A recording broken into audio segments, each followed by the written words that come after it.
أعوذ بالله من الشيطان الرجيم بسم الله الرحمن الرحيم رب اشرح لي صدري ويسر لي أمري واحلل عقدة من لساني يفقهوا قولي صدق الله العلي العظيم।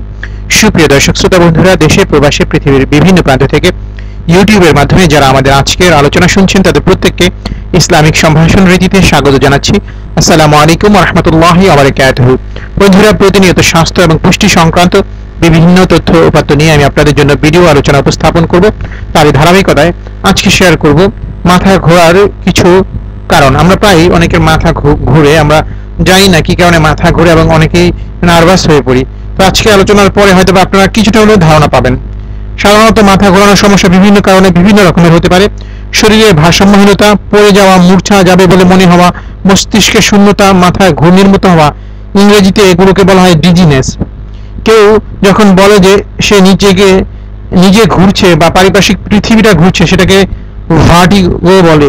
এ ধরনের মাথা ঘোরানো নানা কারণে হতে পারে। তবে হঠাৎ রক্তচাপ কমে গেলে হালকা হয়ে গেছে মনে হতে পারে, চোখে ঝাপসা দেখতে পারেন, বমি হতে পারে, এমনকি কেউ কিছুক্ষণের জন্য জ্ঞানও হারাতে পারেন। এই লক্ষণের মাত্র কয়েক সেকেন্ডের জন্য ঘটে এবং নিজে নিজে রক্তচাপ আবার স্বাভাবিক হয়ে এর লক্ষণগুলো চলে যায়। বয়স্ক ব্যক্তিদের রক্তচাপ নিয়ন্ত্রণ প্রক্রিয়া খুব বেশি কার্যকর থাকে না বলে তাদের এই ঝুঁকি বেশি থাকে। গর্ভবতী নারীদেরও এই সমস্যা হতে পারে। খুব গরমে অনেক ঘাম হলে, বমি বা পাতলা পায়খানা হলে, শরীরে যদি পানি শূন্য হয়ে যায়, তখন এই সমস্যা দেখা দিতে পারে।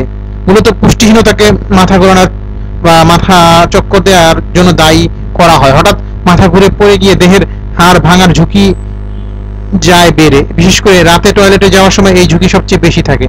এমন অবস্থায় প্রথমে বিছানার পাশে শান্ত হয়ে কিছুক্ষণ বসুন, জোরে কয়েকবার শ্বাস নিন, তারপর ধীরে ধীরে দাঁড়ান। কিছুক্ষণ পর হাঁটতে শুরু করলে ঝুঁকি অনেকটাই কমে যায়।